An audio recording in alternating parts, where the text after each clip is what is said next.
بسم الله الرحمن الرحيم إن الحمد لله نحمده ونستعينه ونستهديه ونستغفره ونعوذ بالله من شرور أنفسنا وسيئات أعمالنا من يهده الله فلا مضل له ومن يضلل فلا هادي له أشهد أن لا إله إلا الله وحده لا شريك له جل عن الشبيه والمثيل والند والنظير وأشهد أن محمدا عبده ونبيه وأمينه على وحيه وأدى الأمانة وبلغ الرسالة وخاتم الأنبياء والمرسلين فصلوات الله وسلامه عليه وعلى أزواجه الطيبين وأصحابه الغر الميامين ما اتصلت عين بنظر ووأت عذن بخبر فسلم تسليما كثيرا برحمتك يا أرحم الراحمين.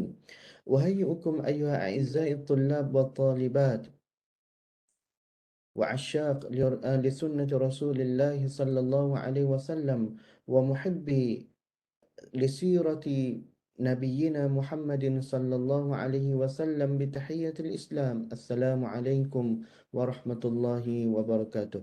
أهلا وسهلا ومرحبا بكم أيها أعزائي الطلاب والطالبات في لقائنا المتجدد في هذا الأسبوع المبارك.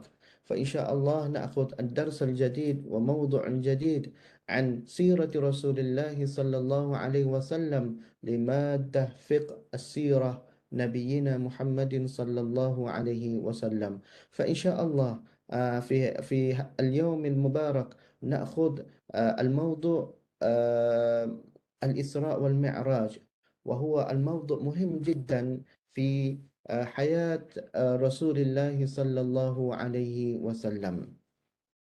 Berkenaan dengan Al-Isra' wal Mi'raj, di mana para mu'arrikhun dan juga para ahli siyar telah berselisih pendapat berkenaan dengan tarikh sebenar berlakunya Al-Isra' wal Mi'raj. Ada yang mengatakan bahawa peristiwa Al-Isra' wal Mi'raj ini berlaku pada bulan Rajab. Ada yang mengatakan berlaku pada bulan Ramadan. Ada yang kata berlaku pada bulan-bulan yang lain. Ini menunjukkan bahawa berlaku perselisihan, tidak ada kesepakatan kerana mungkin kerana um, tarikh itu tidak dicatatkan dengan tepat dalam sejarah, tetapi pasti peristiwa ini berlaku mengikut riwayat yang sahih berlaku setahun sebelum daripada hijrah Nabi sallallahu alaihi wasallam. Jadi apabila kita mendengar berkenaan dengan perselisihan pendapat berkenaan dengan bilakah berlakunya peristiwa ini, di mana kita kena yakin bahawa peristiwa Al-Isra' wal Mi'raj adalah peristiwa yang benar-benar berlaku kepada junjungan besar Nabi kita Muhammad sallallahu alaihi wasallam. Tetapi bilakah peristiwa itu berlaku, ia berlaku perselisihan pendapat, maka hendaklah kita meraihkannya, hendaklah kita tidak perlu bergaduh, hendaklah kita tidak perlu bermasa muka berkenaan dengan perselisihan ahli sejarawan ini, di mana para sejarawan, ahli siyar dan juga ahli muarrikhun dan juga para ulama, sama ada al-mutaqaddimin dan juga yang kontemporari, al-muarrikhun yang mutaakhirin, mereka sepakat bahawa peristiwa Al-Isra' wal Mi'raj ini adalah berlaku secara real kepada junjungan besar Nabi kita Muhammad sallallahu alaihi wasallam. Jadi, pada hari ini kelas kita ustaz ingin bacakan satu hadis Nabi sallallahu alaihi wasallam yang akan menceritakan cerita ini. Hadis ini diriwayatkan oleh Al-Bukhari dan juga Al-Imam Muslim rahimahuma rahimahuma salam. Jadi berkenaan dengan Al-Isra' wal Mi'raj, hadis ini diriwayatkan oleh Anas bin Malik radhiyallahu anhu, sahabat Nabi sallallahu alaihi wasallam. Anna Nabi sallallahu alaihi wasallam haddathahum an lailati usriya bihi bainama usriya bihi, di mana hadis ini menceritakan bagaimana Nabi kita Muhammad sallallahu alaihi wasallam diisrakan ke Baitul Maqdis, kemudian dimi'rajkan daripada Baitul Maqdis uh, ke ke Sidratul Muntaha, ke langit-langit dunia. بينما أنا في الحطيم وربما قال في الحجر مضطجعا. Di mana berlaku perselisihan pendapat, berlaku hadis yang lain ada mengatakan bahawa Nabi SAW berada dekat dengan Hatim. Hatim ni dekat dengan di sisi Kaabah Al-Musharrafah. Warubama mungkin juga berlaku di Hijr. Hijr ni adalah Hijr Ismail, dekat dengan Kaabah juga. Dalam riwayat yang lain mengatakan bahawa Nabi SAW berada di rumah anak sepupu Nabi SAW, iaitu rumah Ummu Hani. Muttajan idza atani atin faqad قال وسمعته يقول فشق ما بين هذه إلى هذه di mana Nabi SAW didatangi oleh satu makhluk, iaitu malaikat Jibril alaihi salam. Malaikat Jibril alaihi salam datang, pertama sekali datang, lalu belah dada Nabi SAW. Faqultu lil Jarud. Jarud ni ada nama sahabat juga. Wahuwa ila jambi. Di mana Anas bin Malik kata bahawa Jarud, sahabat Nabi juga berada di sebelahku. Wahuwa ila jambi. Ma ya'ni bihi qala min thughratin ila nahri. Daripada sini ke sini ke ila sya'ratihi wa sami'tuhu yaqul min qassihi ila sya'ratihi fastakhraja qalbi. Ya, betul. Daripada sini hingga ke sini. Lalu dikeluarkan qalbi, dikeluarkan hati Nabi sallallahu alaihi wasallam.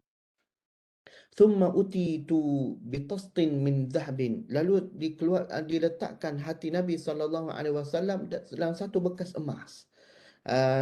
Mamlu'ah imanan, malah diisi yang penuh, bekas emas itu penuh dengan iman. Faghusila qalbi, dan dibasuh hati Nabi SAW dan dituang keimanan itu dalam hati Nabi SAW. Summa uid, dan diletakkan kembali hati Nabi SAW. Thumma utitu bidabatin dunal bagal.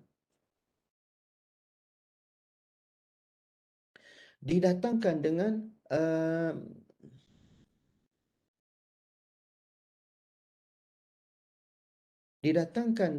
dengan satu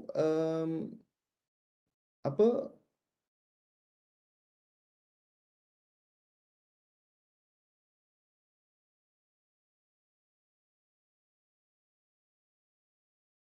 didatangkan dengan satu binatang.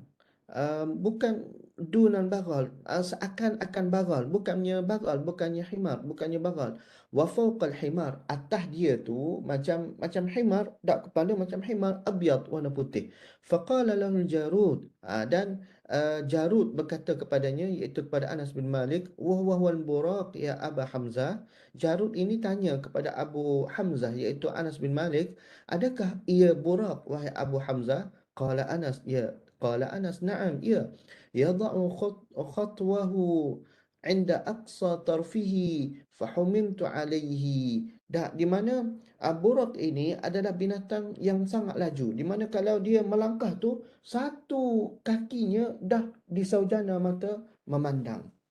Inda aqsa tarfihi fahumiltu alaihi fantalaqa bihi Jibril. Dan buraq ini bawa Nabi SAW daripada Mekah ke Masjidil Aqsa. Sampai di Masjidil Aqsa, Nabi SAW ikat himar, bukan bagal, iaitu buraq ini di salah satu tiang Masjidil Aqsa, diikat dengan baik. Masjidil Aqsa pada waktu tersebut belum lagi di bawah pemerintahan orang Islam, di mana Masjidil Aqsa di bawah pemerintahan Rom pada ketika itu. Di mana Masjidil Aqsa tidak diambil berat, malah tidak diambil endah pun berkenaan dengan kebersihan, maintenance dan sebagainya, menyebabkan Masjidil Aqsa merupakan masjid yang tertutup rapat. Apabila Rasulullah SAW sampai di Masjidil Aqsa, lalu malaikat Jibril alaihi salam ajak Nabi untuk masuk dalam Masjidil Aqsa. Apabila Nabi SAW buka Masjidil Aqsa, tiba-tiba Nabi SAW melihat Masjidil Aqsa penuh dengan makhluk Allah Subhanahu wa taala, di mana Allah Subhanahu wa taala telah himpunkan pada malam tersebut, malam Al-Isra wal Mi'raj ini, ruh para nabi dan juga para rasul. Allah Subhanahu Wa Taala telah bentukkan, telah memberi bentuk ruh para nabi, para rasul berkumpul di Masjidil Aqsa. Jadi bagaimanakah bentuk ruh ini? Allah Subhanahu Wa Taala sebutkan dalam Al-Quranul Karim, wa yas'alunaka 'anil ruh, di mana para sahabat sallallahu alaihi wasallam ridwanullahi alaihim dan juga para kufar musyrikin ini tanya kepada Nabi, wahai Rasulullah, bagaimanakah bentuk ruh? Wa yas'alunaka 'anil ruh. Mereka bertanyakan berkenaan dengan ruh. Ruh ini lalu Allah Subhanahu Wa Taala pun khabarkan, turunkan wahyu kepada Nabi kita. Apabila para sahabat manusia hamba Allah Taala ini tanya berkenaan dengan ruh, apakah jawapannya? Wa yas'alunaka 'anil ruh qulir ruhu min amri rabbi. Jawablah wahai Muhammad sallallahu alaihi wasallam bahawa ruh ini adalah urusan Allah Subhanahu Wa Taala. Bagaimana Allah Taala? Adakah ruh itu bentuk macam kita, ada tangan, ada muka, ada mata dan sebagainya? Itu kita tidak perlu persoalkan, kerana itu berkaitan dengan ruh ini adalah urusan Allah Subhanahu Wa Taala. Mungkin juga Allah Taala bentukkan ruh itu dengan jisim, dengan badan macam kita ni. Itu adalah tidak mustahil di sisi Allah Subhanahu Wa Taala, kerana ia bukan urusan kita. Ruh apabila berpisah dengan badan, itu adalah urusan Allah Subhanahu Wa Taala. Bentuknya, bagaimana keadaannya, itu adalah semuanya urusan Allah Subhanahu Wa Taala. Jadi ruh para nabi, para rasul, semua sekali sejak daripada Nabi Adam alaihi salam sampailah Nabi Isa alaihi salatu wasalam dihimpunkan oleh Allah Subhanahu wa taala. Mereka menyambut Rasulullah sallallahu alaihi wasallam dengan penuh hangat dan ahlan wa sahlan wa marhaban bikum, dan mereka pun duduk dalam keadaan saf. Mereka pun berada dalam keadaan nak salat dalam saf, sufuf sembahyang. Lalu malaikat Jibril alaihi salam pun menolak Nabi kita untuk menjadi imam bagi sekalian para nabi, menjadi sekalian para rasul, yang direkodkan bahawa jumlah para nabi yang diutuskan oleh Allah Subhanahu Wa Taala tidak kurang daripada 124,000 orang nabi. Dan Nabi kita menjadi simbol, menjadi imam bagi sekalian para rasul, sekalian para nabi. Ini menunjukkan bahawa fiqh as-sirah atau pengajaran daripada peristiwa ini adalah nak khabarkan kepada kita bahawa Nabi kita ini membawa risalah yang satu. Para nabi yang terdahulu, para rasul yang terdahulu, dan juga Nabi kita Muhammad sallallahu alaihi wasallam membawa risalah yang satu, iaitu apa dia? Wahdatul ilah, mengesakan Tuhan yang satu, iaitu Allah Azza wa Jalla. Mengajak mereka supaya menyembah hanyalah Allah Subhanahu wa taala, meninggalkan sembahan selain daripada Allah Rabbul Alamin. Jadi apa yang dibawakan oleh Rasulullah sallallahu alaihi wasallam adalah sama sebagaimana yang dibawa oleh para rasul, para nabi yang terdahulu. Hingga kan para nabi, para rasul yang terdahulu pun ikut Nabi sallallahu alaihi wasallam untuk salat sama-sama dalam Masjidil Aqsa. Persoalan yang lain di sini, salat. Salat merupakan kewajipan yang telah diwajibkan oleh Allah Subhanahu wa taala. Salat 5 waktu kita pada hari ini diwajibkan oleh Allah Taala pada malam Mi'raj.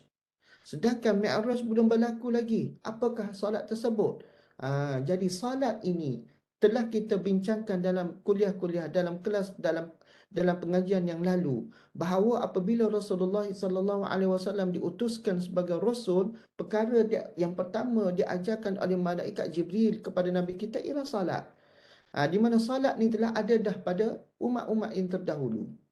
Bukan salat 5 waktu, salat dikatakan bahawa sebelum itu salat 2 rakaat sahaja, tetapi tidak diwajibkan pada umat Nabi Muhammad sallallahu alaihi wasallam. Jadi salat ni sebagaimana puasa. Puasa ada kepada umat yang terdahulu. Pada umat Nabi Ibrahim, Nabi Isa, Nabi Musa. Tetapi puasa Ramadan khusus kepada Nabi kita Muhammad sallallahu alaihi wasallam. Ada khilaf dari situ berkenaan dengan puasa Ramadan tu. Okey, jadi salat ini adalah salat 2 rakaat mengikut para ulama bincangkan berkenaan dengan bagaimana salat Nabi bersama dengan para rasul. Setelah itu, setelah salat, maka Nabi sallallahu alaihi wasallam pun wida, berpisah dengan ruh para nabi dan juga para rasul alaihi salatu wassalam. Hatta atas sama ad-dunya. Kemudian malaikat Jibril alaihi salam pun bawa nabi kita ini untuk Mi'raj. Al-Isra adalah perjalanan Nabi SAW daripada Makkah hingga ke Masjidil Aqsa. Ini dipanggil perjalanan Al-Isra.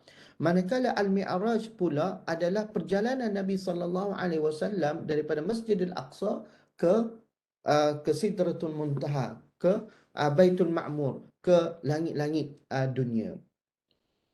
Lalu Nabi SAW dibawa fantalaqa bi Jibril. Maka aku pun bertolak dengan malaikat Jibril alaihissalam hatta atas sama ad-dunya, hinggalah sampai ke langit yang pertama. Fastaftaha. Maksud fastaftaha ini ketuk pintu dulu. Ketuk pintu. Di mana langit, setiap langit 1, 2, 3, 4, 5, 6, 7 ini ada pintunya. Ada guard dia, ada jaga dia, ada penjaganya yang tidak boleh somebody pun untuk masuk ikut suka hati, masuk pergi ke sana tanpa izin daripada Allah Subhanahu Wa Taala, dan sama sekali tidak akan dibuka pintu langit ini oleh Allah Subhanahu Wa Taala dan oleh malaikat yang ditugaskan oleh Allah Subhanahu Wa Taala kecuali perintah daripada Allah Taala. Fastaftaha. Diketuk pintu. Faqila iaitu malaikat yang jaga tu, man hadha? Siapa di luar sana? Qala ana Jibril. Aku ini ada Jibril. Lalu malaikat itu yang menjaga tu melihat ada bersama dengan Jibril makhluk yang lain. Qila wa man ma'ak? Siapa dengan kamu tu? Qala Muhammad sallallahu alaihi wasallam. Lalu apabila mendengar nama Nabi kita Muhammad sallallahu alaihi wasallam, maka gembiralah ahli langit, gembiralah penjaga langit tersebut, lalu kata waqad ursila ilai, adakah nabi kita ini telah diutuskan kepadanya? Qala na'am. Qila marhaban bihi fa ni'mal muji. Lalu gembiranya malaikat yang datang ni, marhaban marhaban, menyambut nabi kita sallallahu alaihi wasallam.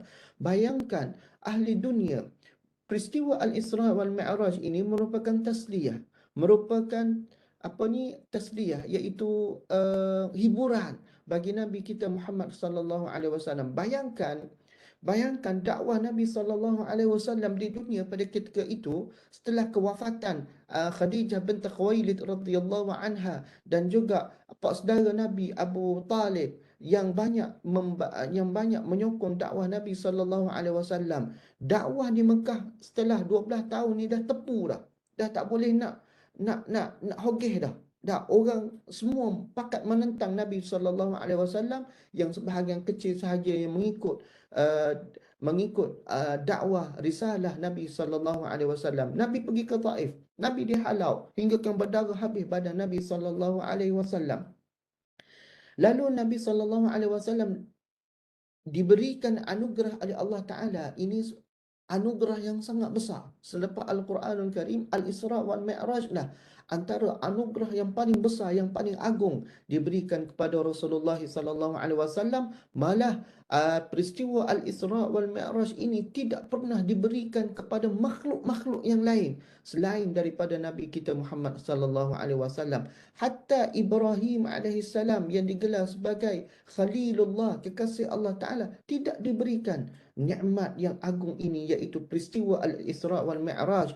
Hanyalah ia diberikan kepada junjungan besar Nabi kita Muhammad sallallahu alaihi wasallam. Sallu alaihi, selawatlah ke atas junjungan besar Nabi kita, Allahumma salli ala Muhammad. Di mana Nabi sallallahu alaihi wasallam hampir tidak diterima dah oleh makhluk dunia ni. Tiba-tiba di langit sana menunggu-nunggu kedatangan Nabi kita Muhammad sallallahu alaihi wasallam. Marhaban bihi. Mereka ahli langit ini sangat gembira dengan kedatangan makhluk yang paling dicintai, makhluk yang paling disayangi, makhluk yang paling dikenangi oleh Rabbul Alamin, oleh Allah Subhanahu wa Ta'ala. Fafataha falamma khalastu fa idza fiha Adam. Lalu apabila dibuka pintu tu di langit yang pertama, Apa yang Nabi SAW jumpa? Nabi melihat Nabi Adam alaihissalam berada di situ. Faqala hadha. Lalu faqala, iaitu malaikat Jibril pun berkata, wahai Rasulullah, hadha abuka, ini adalah ayahandamu. Siapa dia? Adam alaihissalam. Wahai Rasulullah, fasallim alaih. Pergi bagi salam kepadanya. Fasallamtu alaih. Dan Nabi SAW pun bagi salam. Assalamu alayka ya Nabi Allah Adam alaihissalam. Faraddas salam. Dan dijawab salam Nabi kita. Thumma qala marhaban bi ibni salih wan nabi salih. Selamat datang wahai anakku anakku yang saleh, nabi yang saleh. Nabi Adam alaihissalam sangat mengenali, sangat menunggu kedatangan Nabi kita Muhammad sallallahu alaihi wasallam. Marhaban, selamat datang wahai anakku yang saleh. Kerana apa? Kerana setiap nabi, setiap rasul akan dikhabarkan oleh Allah Subhanahu wa taala bahawa akhir zaman Allah taala akan hantar makhluk yang paling nabi cinta, makhluk yang paling nabi sayang, makhluk yang paling mulia Allah taala ciptakan di atas muka bumi ini. Siapakah dia? Nabi Muhammad sallallahu alaihi wasallam. Oleh sebab itulah setiap nabi, setiap rasul ingin bertemu dengan nabi kita Muhammad sallallahu alaihi wasallam. Summa sa'ida bi. Kemudian selesai bertemu dengan Nabi Adam alaihissalam, lalu malaikat Jibril pun bawa Nabi kita ini untuk naik ke stage yang berikutnya, iaitu ke langit yang kedua. Hatta sama as-saniyah fastaftaha. Lalu diketuk pintu lagi. Diketuk pintu. Di mana setiap langit, sebagaimana yang Ustaz bagi tahu tadi, bahawa ada penjaga, ada pintunya. Qila man hadha? Siapakah dia? Lalu Nabi malaikat Jibril menjawab, ana Jibril. Qila wa man ma'ak? Penjaga pintu langit kedua tanya lagi, siapa bersamamu wahai Jibril? Biasanya kamu seorang sahaja. Qala Muhammad sallallahu alaihi wasallam, Nabi Muhammad. Wa qad ursila ilai. Lalu malaikat yang jaga langit pun rasa sangat gembira. Diutuskan dah Nabi yang terakhir? Qala na'am. Qila marhaban bihi. Selamat datang. Fa ni'mal maji. Sebaik-baik undangan, sebaik-baik orang yang datang menziarahi aku ialah kamu wahai Rasulullah sallallahu alaihi wasallam. Jaa fa fataha, dibuka. Falamma khalastu idza Yahya wa Isa. Di mana di langit kedua ini ada dua orang nabi, iaitu Nabi Yahya dan juga Nabi Isa. Wa huma ibnal khalah. Tak. Qala hadha Yahya wa huma ibnal khalah.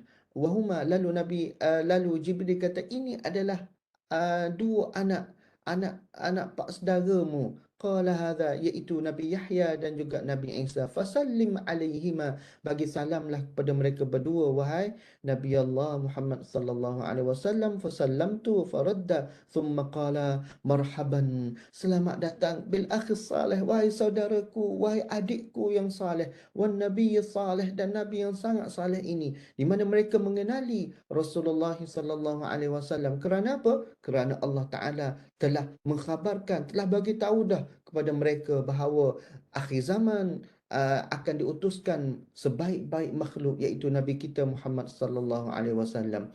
Thumma sa'ida bihi ila sama'is salisah. Benda yang sama juga berlaku. Diketuk pintu, ditanya siapakah kamu, siapa bersama dengan kamu.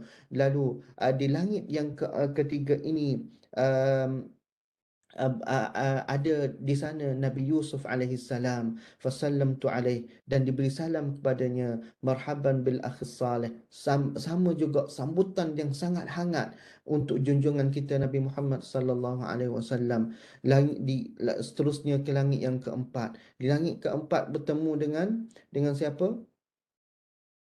Uh,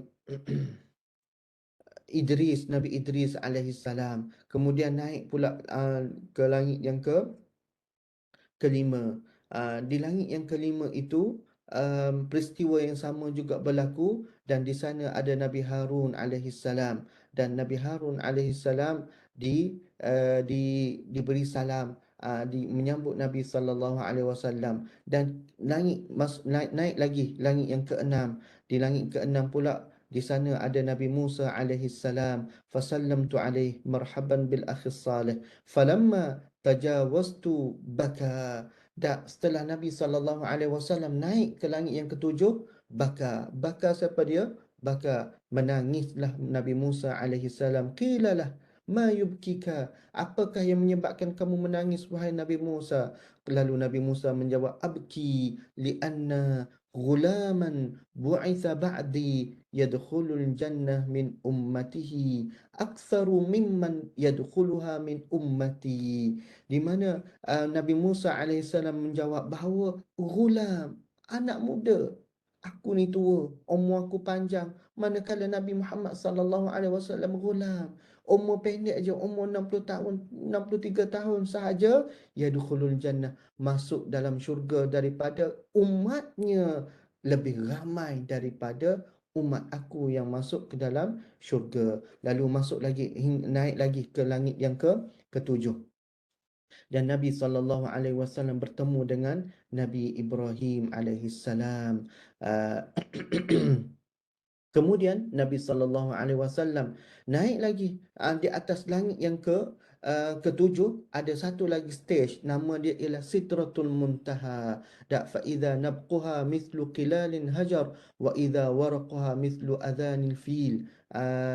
Apa ni keadaan bentuk dah, di mana daun pokok di syurga, di Sidratul Muntaha itu seperti telinga gajah. Qala hadza Sidratul Muntaha wa idza arba'atu anharin, di mana di Sidratul Muntaha ada 4 sungai, nahran batinan, dua sungai batin, dan dua sungai zahiran. Faqultu ma hadhan, apakah dua sungai batin, dua sungai zahir ini wahai Jibril? Qala ammal batin fa nahran fil jannah. Adalah dua sungai di Sidratul Muntaha itu, dua sungai mengalir dalam syurga.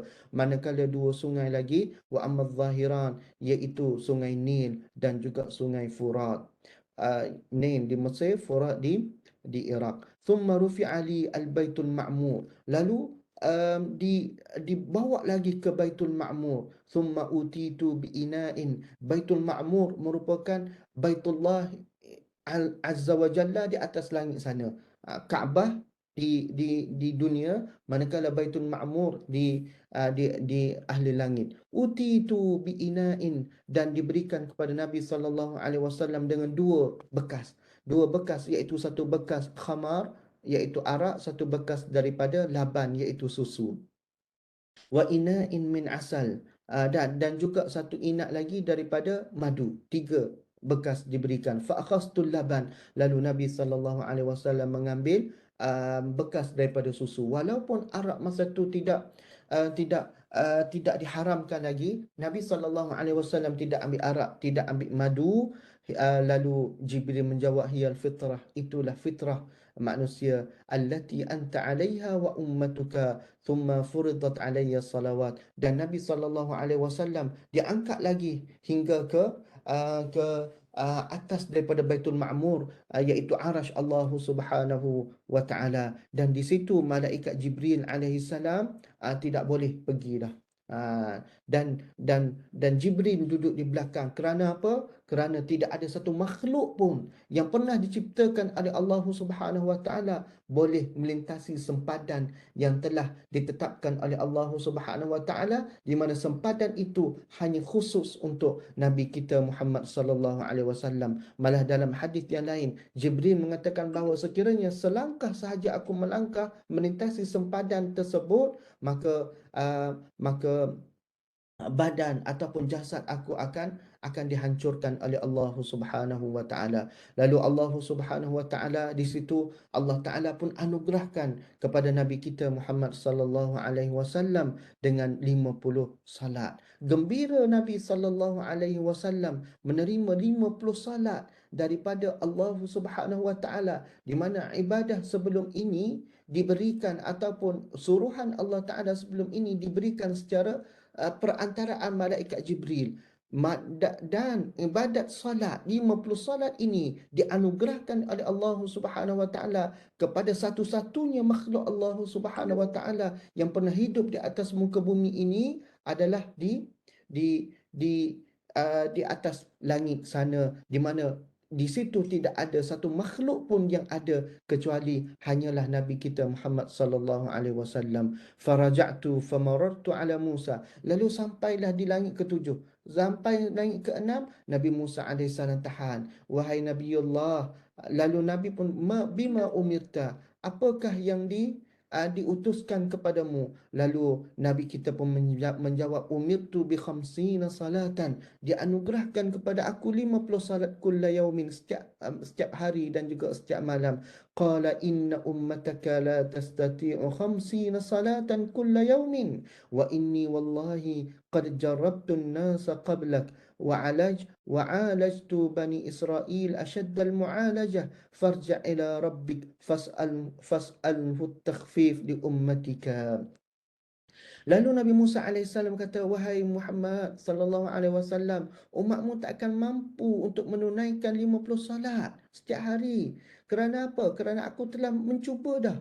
Cuba dah um, um, bersama dengan pensyariatan ibadat-ibadat yang lain ini dengan kepada Bani Israel, dan aku telah merawat mereka ini dengan kerohanian, tetapi aku jamin bahawa umatmu juga tak mampu untuk menunaikan 50 salat sehari semalam ini. Lalu pergilah minta dengan Allah Subhanahu Wa Taala takhfif, keringanan sedikit, supaya tidak diberatkan oleh Allah Subhanahu Wa Taala kepada umatmu ini. Lalu Nabi kita pun tengok dulu malaikat Jibril. Lalu malaikat Jibril kata, ya, pergilah wahai Muhammad. Lalu Nabi kita pun naik berjumpa dengan Allah Subhanahu Wa Taala. Lalu fa umirtu bi asyri salawat, dikurangkan 10 10 10 10 hinggalah umirtu bi khamsi salawat kulla yaumin. Qala inna ummataka la tastati'u khamsa salawatin. Lalu Nabi Musa kata, wahai Muhammad, umatmu tak mampu lagi nak tunaikan 5 solat sahaja setiap hari, tak mampu. Wa inni qad jarrabtun nas qablak.